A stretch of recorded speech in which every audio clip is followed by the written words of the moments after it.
Audi's formidable R8 supercar also comes in Spyder guise, that's without a roof. You still get all the good stuff, which means a 5.2 litre FSI V10 engine screaming away just behind your head. It's just that with this variant, you'll be able to hear it even more clearly. Plus, the R8 Spyder can be a real driver's tool now, with a rear-driven variant joining the familiar Quattro model. Still want that Ferrari? As with the coupe R8, Spyder buyers get a mighty mid-mounted 5.2 litre FSI V10, normally aspirated engine with dual injection system, dynamic throttle response and a distinctive hard edge soundtrack which can be amplified further by the sports exhaust system fitted to quattro variants. A rear-driven entry model is also offered. The quattro variant gets a 620 PS version of this emotive power plant, enough to take you to 62 miles an hour in 3.2 seconds on the way to a top speed of 204. The rear-wheel drive 570 PS version is hardly any slower, 62 miles an hour in 3.8 seconds en route to 203 miles an hour. Either way, older owners' toupes will need to be firmly tied down, or at least they'll need to be if the fabric hood is open. It retracts in just 20 seconds and can be operated at speeds of up to 31 miles an hour. Stopping power is equally ferocious thanks to the ceramic brakes that come with Quattro spec. That all-wheel drive setup is able to flash 100% of power to either axle instantly on demand, and as a result, traction levels are astonishingly high. The car feels agile too, aided by a torque vectoring system, though a slight vagueness in the steering to some extent masks small recent improvements made to the suspension and the steering. Bear in mind that the rear-driven model has no adaptive dampers, the steering has a fixed ratio, and the limited slip differential is of the conventional mechanical type. With either drivetrain behind the V10, there's a 7-speed S-tronic transmission, and the dynamic handling owes much to the engine's low mounting position, which is achieved thanks to dry sump lubrication. The wheels are controlled by lightweight aluminium wishbones, a layout that reveals motorsport DNA. And as for efficiency, well, don't allow this V10 engine cylinder deactivation tech to get your hopes up. Official figures suggest that up to 20.9 mpg on the combined cycle and up to 305 grams per kilometre of CO2 is possible from a V10 rear-wheel drive model.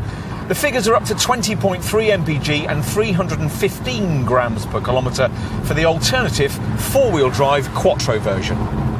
Visually, the R8 Spyder remains a distinctive cocktail of low-slung curves and delightful design extravagance. Though in this improved version of the second-generation model, the influential shape of the original Type 4S design is expressed in a tauter, more technically precise way. As before, we're talking Ferrari, but with a German twist.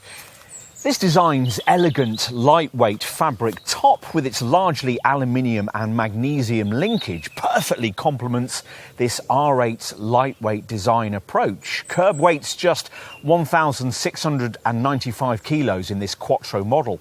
Just 44 kilos of that is accounted for by the roof, which opens or closes in just 20 seconds at speeds of up to 31 miles an hour. You'd usually activate the process from inside the car, but you can also do so from outside by using this standard advanced key. As you can see, the hood mechanism's acrobatics deliver an intricate piece of street theatre, the hood compartment cover moving fluidly on two 7-link hinges.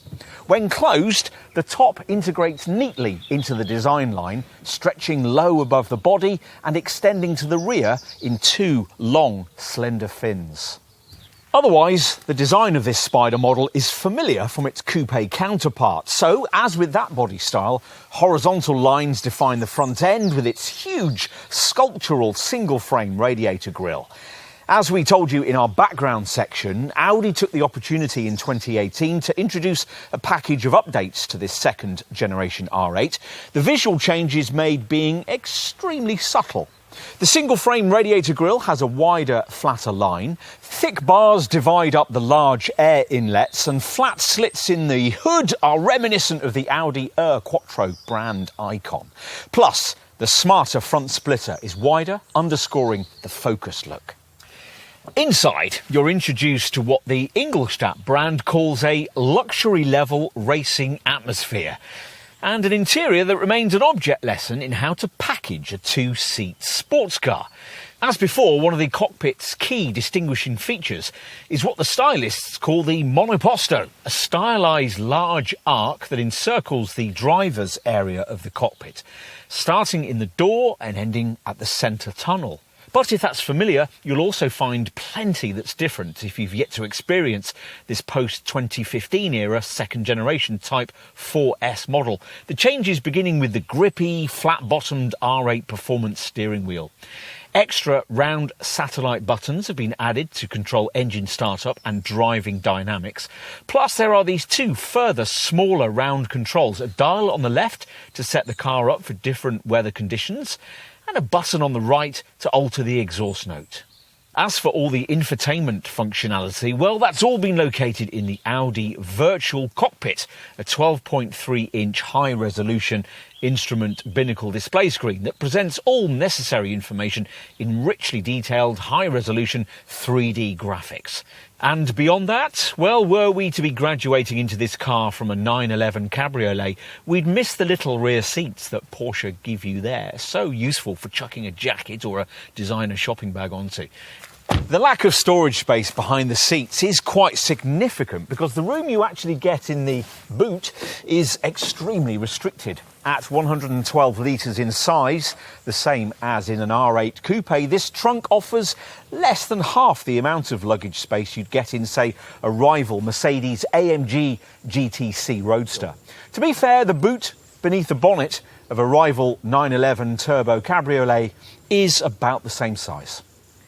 The improvements to this Mark II model haven't fundamentally affected this car's appeal, but they're welcome nonetheless, further smartening the already jaw-dropping looks. Do you really need more than this in a lottery-winning convertible supercar? You'd have to wonder.